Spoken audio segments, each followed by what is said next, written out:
They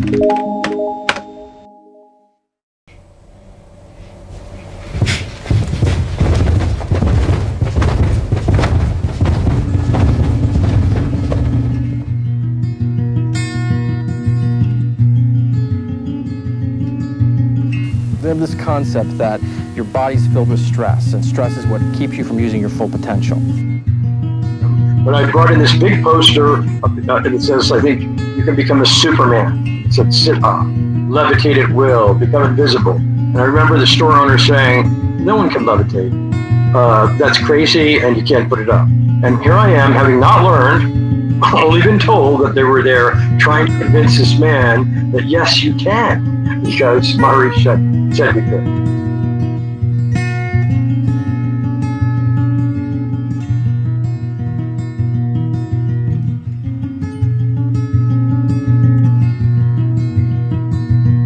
Okay, it was the late 70s, you'd been in the group for a while, became a teacher, were giving lectures and rising in the ranks. And then Jonestown happened. This, of course, was the Christian cult whose members committed ritual suicide. Now, this really got you thinking, didn't it? Yes, it did. In fact, I learned this levitation in the summer of 78, and Jonestown happened in, I think, November of 78. And it was shocking to me. There's something my sister had said to me. She said, my friends think that if the Maharishi flipped a switch, he would jump off a building. I'm going, oh, you're crazy. And so I was in the back of my mind, and I don't think I would have. I think that my intellect would have kicked in at some point, or I assume it would. But Jonestown happened, and it shook me. It was the first time I actually ever missed a meditation. And so I started trying to find out about Jonestown and started reading books. I was still at the university on cults and trying to understand what happened. And in the books at the time, they talked about ways in which people are made to be suggestible by sleep deprivation, poor diets, things like that. And that just was not the case at the university. In fact, we had to be in bed at 10. You needed to get 8 hours sleep. You had good food. But what I didn't realize is you can induce suggestibility by increasing the amount of meditation someone does. So you can do sleep deprivation, increases suggestibility, or meditation increases suggestibility. The goals were achieved in the same way. So I was always seeing how we weren't like that. I didn't see the similarities. And so during a few breaks from school, I actually went to New York City because I heard about these Moonies, and the New Yorker Hotel is where their headquarters was, and it was right across from Penn Station. And I would hang out around Penn Station and try to get recruited. And 3 times I was recruited, so to speak. I knew who they were, and I went and attended their lectures and their workshop, and it didn't affect me. So it was so confusing. And so I know they're a cult, but I know we're not one, because we don't do what they do. We don't isolate people in the same way. Well, we did, but just in those month kind of courses, but other times not as much. Although there were more subtle ways, of separating people. Like, you shouldn't be around people who are negative or thinking negatively about the organization. That would be bad for your evolution. It would be better not to read other translations of the Bhagavad Gita, because Maharishi has the right translation. It could cause confusion. So it was a little bit more subtle. When you applied to go on a course, you were either accepted or your acceptance has not come through. So you were never told why you were not accepted to a course. It was just that your acceptance hasn't come through yet. So the course is going to start Monday, and it's Thursday, and you're calling up, am I accepted? Well, no, it hasn't come through yet. And now it's Monday, it hasn't come through yet. Now it's Wednesday, the course has already started. It hasn't come through yet. And then, a week later, they'll say you should probably apply for the next course. And it would be good if you volunteered more or taught more at the local center. And so you never knew exactly what you did wrong, but there were people who were modeling behaviors of the way to dress, who you should talk to, what kinds of food you should eat, it was implicit in the organizational structure of how you should behave. And so you were always reflecting on what have I done that's right and what have I done that's wrong. Right. It was in 1983 that something happened that was a real turning point. Now, you were informed that your sister had joined a cult. So talk about that and what happened with her. Yeah, so I come from a big Irish Catholic family, 5 kids. And so I say it's big because now where I live, my friends have 9 and 12 kids, so 5 wasn't that many. But I have 4 older sisters. And one of them got involved with an organization called the Way International. Somebody had noticed that she was a rather spiritual person, and they invited her to their home to hear a Bible talk. And so she went, and she was a typical sort of Florida Catholic. Her kids went to Catholic school. She had twins and a son. And after about 6 weeks of attending their meetings, she had her conversion to the Way International's ideas. She pulled her kids out of Catholic school. Not that that's matters, but the crosses came off the wall. Jesus was no longer crucified on a cross. Christmas was no longer the 25th of December. We'd been lied to by the church. And not that any of those specific things matter. It's just that when you have kids who are 13 or 14, rapidly pulling them out of school and changing their lifestyle is probably not the best thing to do. And my father was quite upset about it. Now, he had paid for me to go to the Maharishi University. It was quite a substantial sum of money. He was supportive. I don't think he liked it, but he was supportive. So he called me one day and he said, "Pat, I would like you to come home and talk to your sister. She's in this group, this cult. We're thinking of having her deprogrammed." And at that time, that meant kidnapped and taken away. I said, "Well, that's crazy." And so he said, "Every person who's been at all negative about the group or what she's doing, she's cut off." And he said, "That includes me." So she said, "Your oldest sister, she still talks to." And I said, "Well, she talks to me because she calls me up. And Dad, I just can't talk to her because she's a crazy Christian nut." And I was an outstanding Hindu with a white shirt and a tie. And he said, "Look, I've never asked you to do anything, but I'm asking you to do this. Come home and talk to your sister." So I agreed, and I flew home to Florida, and I met with her. And somehow, I don't know, we were at a restaurant, and I came up with this idea that I would ask her about her new religion. And one of the things that the Way International did was they would never tell you their name of the group, because then you could go to a library, this is before the internet, and look them up and see the controversy. So she wouldn't tell me the name of the group. And then I said, "Well, does it have books?" And she said, "Oh yeah, there are lots of books." So I said, "Well, then who's the publisher?" And she told me the publisher. And I said, "Oh, that's the Way International." And I said, "Okay, I don't want to talk about it anymore." And she said, "Why?" And I said, "Well, I don't want to talk about it anymore. Everyone has the right to believe what they want to believe, and this is what you want to believe, and that's it." She said, "What do you know?" I said, "Well, I have a friend." There was somebody I had spoken with on the phone in Philly that had been a high-ranking member and had left. And I said, there's a lot more to the organization than you probably know about. And she agreed to come back to Philadelphia, to my house, with me to hear about it, hear what this woman had to say. So the day came, and her name is Lois Patton, and she, I think of her very fondly to this day. Lois knocked on my door, and I gave her a hug. "Hello, Lois." I'd only spoken with her on the phone. And she sat down, and she started talking to my sister about this Christian group. And as she started describing how the group worked, its structure, how behavior modification works, how disguise techniques of hypnosis are used, how you can increase suggestibility, a whole host of ideas. Over the 2-3 days, I started thinking, oh my God, that's exactly what they did to me. And so this was not directed at me. It was totally directed at my sister. I was just sitting on the sides, just there to be for support. And I was realizing that what was being described was the kind of influence techniques that had happened to me. And there was a couple things that were significant. One was, in the way, at their university, there were people who were faculty members that were there and then not there.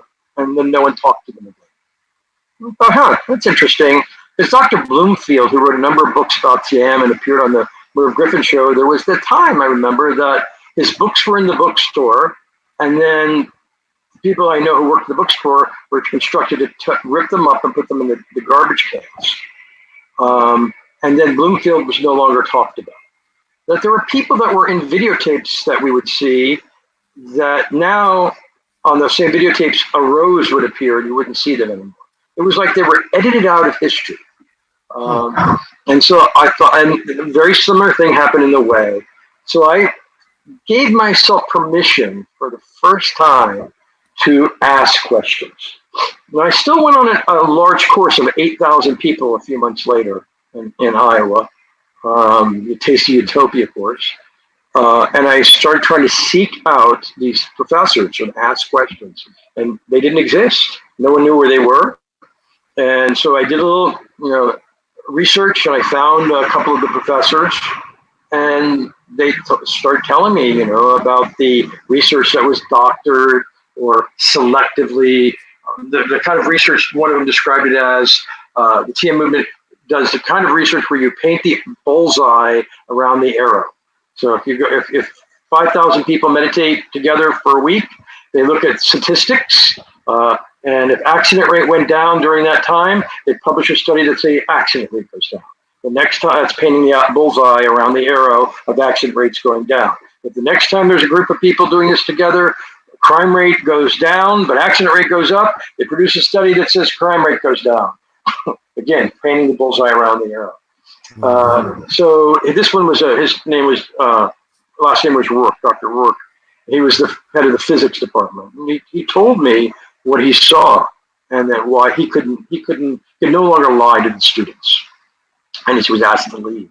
And then there was numerous professors that I spoke with at that time, and then there was one guy. His name was Billy Clayton, who was Maharishi's skin boy. So a skin boy is someone who Maharishi would sit on deer skin, and so someone would carry the deer skin wherever he went, and then put it on the chair or the dais, and they would sit on it. So his skin boy was this guy who was a high-ranking member, very close to Maharishi, and he knew he had been heard for all the years that the CIA was infiltrating.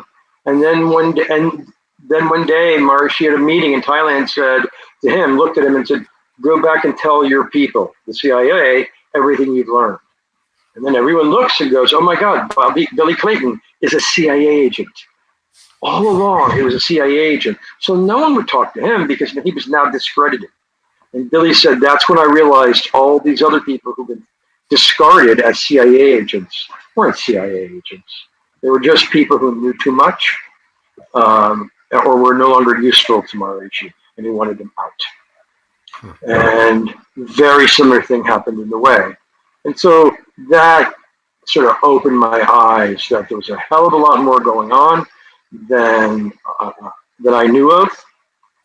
And it started me down a journey of research, trying to discover. I found a former lawyer from the organization and found out how they monitored people. It sort of opened my eyes to a level. And I began to research the Maharishi and the things that he told us about where TM came from. And it was just one lie after another lie after another lie. It was just not truthful. So for that, I left. It took about 6 months of digging, and then I realized this is not what it says it is. And I've given my life to this. In fact, I live in a community that all my neighbors are meditators. And so I did the thing that you don't do. I said, I'm not going to complain about my education at the university, but you lied about levitation. And I want my money back for that. And I spoke with the person, I think it was the VP at the university, and he refused. He said no. And I said, but you lied, and it's just not acceptable. And he said, then sue us. So that's what I did. I filed a lawsuit in federal court in Washington, D.C. For fraud and for negligence. There was about 8 or 9 of us who did that. Some were associated with another guru, and that's another whole story. But there was a few of us who were, just realized we'd been manipulated, and they really just wanted my money back for this for this course. But I came to realize that they were doing research on us. We were guinea pigs, and there was no supervision. If Maharishi told us to keep our eyes closed for 6 months, we would have closed our eyes for 6 months. If he said to fast, we fasted. Whatever he said to do, we did. And that was and people, I reflected back on my friends who had gone crazy, ended up in mental hospitals. Somebody jumped off a building. The student council president jumped through a plate glass window. I started thinking about all the people who, sort of went a little bit crazy. No, that's not everybody. Make it clear, but enough for something that's so perfect. And so Maharishi, then I started discovering research that had been done that the movement covered up or suppressed, didn't let anyone know about it, that showed that a substantial percentage of the people, a substantial minority of the people who practice TM, just TM, develop psychological problems, focusing problems, memory problems, dissociative disorders, involuntary body shaking. And in fact, as a teacher, in the manuals for teaching, it's called the checking notes, there are procedures to deal with what happens when someone has obsessive thoughts. Well, that means if they have a procedure to deal with obsessive thoughts, they know that people can become obsessive. There's a procedure to deal with people whose bodies start shaking uncontrollably. If they have a procedure for it, they know what happens. And so I started going through the notes as a teacher that I knew, but I then put it together through a different lens, the lens of we had procedures to deal with all of these, many of these things. Effective or not is not the issue. The issue is that they had procedures, so they knew that this happened. And so there was a number of studies. There's some at the University of Kansas, Borovic and Hyde, one at Stanford Research Institute, a couple at Penn State, and it's all around the subject called relaxation-induced anxiety, or RIA. It says maybe 35–40% of the people who practice this kind of technique develop the opposite effect. They become more anxious. It becomes more uncomfortable. So most of the people who learn TM at a local center, they pay their, whatever it is now, it was $55 for me, it's been as much as $2,500, whatever the price is today.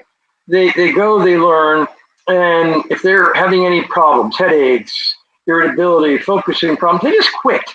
They don't get the benefit. But once you enter into the TM religion, so to speak, and you learn that to be a human being is the only physiology that can allow someone to attain God, and that you could be 3.5 billion things before you have this unique opportunity to be human, and all of these problems you're having is because you did something wrong in your past. Once you accept that cosmology, then you just push through it. And for some people, it just gets worse and worse and worse and worse and worse. So in that lawsuit, I started understanding what happened to me. And this is, during that lawsuit, this is where the term yogic flying came about. So the group of us was going, I don't remember the year, it was around 1986, somewhere around there. 85, 86, somewhere in there, we were going to do a demonstration to the public, because no public demonstrations had ever been done, to show people really what this levitation was. It was not levitation, it was people bouncing up and down. And I just want to, I don't mean to segue, but I remember there was a young guy on the horse that I was on, and he was in a wheelchair. And when I think about it, it makes me emotional. He took the levitation course thinking that he was going to be able to move freely. And of course he did. That was cruel when I think about it. So the TM organization went to federal court and attempted to get a restraining order against us from demonstrating this information, this technique, flying. They said that it was trademark, copyright, all those kinds of things. And I think the hearing was on a Monday, if I'm not mistaken. Could be off on the day. And they attempted to get this restraining order. So we went in and presented to the judge our case that this is why we should be able to do this demonstration. And the judge said, I think like on the following Monday, he was going to do his ruling. And in between those two dates, the TM movement did the largest press conference in Washington, D.C. history at the convention center. And it was the first yogic flying competition. And so they have stages. They filled the convention center with foam rubber, and they had people doing the hopping, and they changed it from levitation to yogic flying. So up until that point, it was levitation and flying, and at this point, it became the yogic fly.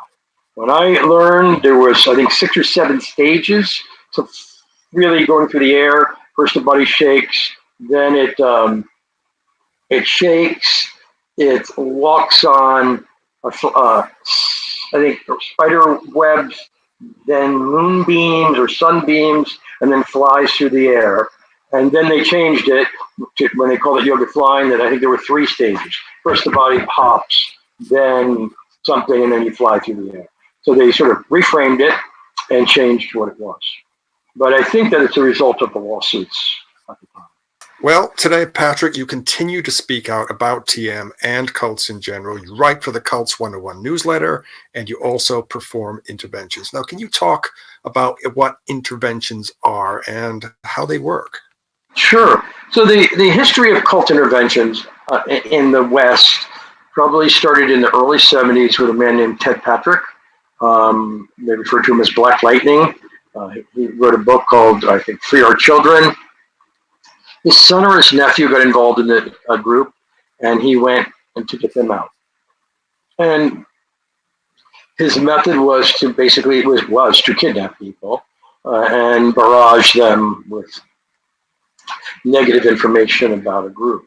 And not only is this illegal, in some sense immoral, it's also was not very effective. Probably less than 50% of the time did it work. And when it didn't work, there was often lawsuits, families being sued. And in the early 80s, a man named Kevin Garvey began something he called exit counseling, which was kind of the same information, but in a voluntary setting. Still a bit confrontational, still a bit focused on the negative qualities of a group.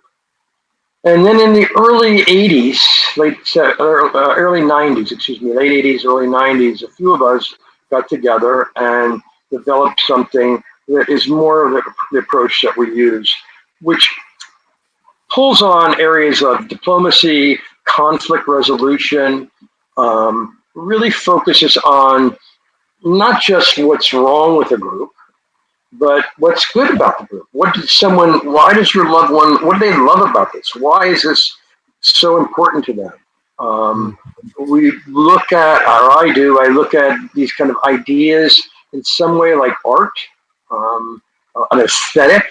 You might not like my books, and you might come in my house and say, why do you have these books? They're not straight, there's those types of things. And I would say, well, get the hell out. But if you came in, you picked up a few books and you were interested in some of the topics and say, why don't you organize your bookshelf a little bit better? Then we have something to talk about. So the approach that was developed over the years and the approach that I use is really focusing on the areas of agreement, appreciating and showing respect for the person who has in a group and their beliefs that they hold dear to themselves, and providing maybe a different framework to understand the experiences they had. So when we go reflect back on the experiences I had in the flying room of being on one side of the room and zooming to the other side of the room, well, that was a powerful experience. And that experience everything else that happened around me up until that point didn't matter because I had that experience. So I knew it was true. So if it was leaked that Maharishi had a girlfriend or anything negative, well, maybe he's an enlightened man. It's different than me. He can do what he wants because I had that experience of the bolts of energy in my spine. So I know it's true. So what our approach has to do with is what brings about those experiences. Is it unique? Is it something that is coming from someone like the Maharishi or his techniques? Or is it something that we can explain in a much more simple way? Through behavior modification, modeling, putting people into suggestible states, pulling upon science and studies in sociology, influence, looking at giving someone essentially another framework, a possible framework that may make sense to them. So our approach to intervention that I've been doing for, I guess, the last 35 years has focused on that. Being respectful, appreciating, teaching a family to appreciate what their loved one loves about this. And some of it, I think back to my dad, who's deceased, when I would come home from Hindu U. My dad came from South Dakota, rode a horse to school every day. He was a very high-ranking military guy, and he was the only person I couldn't get to meditate. And so he would always find something he found positive. So when he would visit me at the university, I remember he said that my law professor reminded him of an admiral that he once served on. Now, there was a lot of other crazy stuff, but he focused on that, and he kept a rapport. And when I would try to convince him that to learn to meditate and all the benefits, in fact, as a dad, as a Christian, as Catholic, Jesus said in the Bible, I'm quoting the Bible, that he walked on water and he said to these disciples that they could do this and more. And this is what he's talking about. And this is what it means. I mean, I tried everything. And he would always say to me, son, you love to meditate. I love to ride horses. If I had 10 extra minutes a day, what I would do is ride a horse. But you like to meditate. So he never invalidated me. He found those areas of agreement and focused on it. And so a lot of that is diplomacy. And the approach that we use in intervention is to teach the families that are concerned about a loved one in a group what is positive through the loved one's eyes. And so I believe that in my experience in TM, from early on, you, a stranger, could have gotten me out. And then 2 weeks later, you could have brought an army and I wouldn't have budged. All you needed to know what was going on in my head. Because there were so many times I was very unhappy. And then there were times where I was elated. And you just had to know when. And so to elicit change in people who are in groups, I think that you have to have a relationship with them so that you know what's going on. As long as somebody has an enemy, they don't have to feel what's going on inside themselves. So if you have the outside, from a psychological point of view, the suppressive world, the psyches, as long as you have things to focus on, you don't have to feel what you're feeling about what's going on. And the TM movement is very similarly, as long as you've got people who are negative, who are off the path, who fall into that category, you don't have to look at what's going on in yourself. And so what we try to do in our world of intervention is to turn down the volume, lower the tension between family members so that the person who's in the group feels respected. They're not looked at as pariahs, but that they can get to that space where someone can point out something that's concerning to them.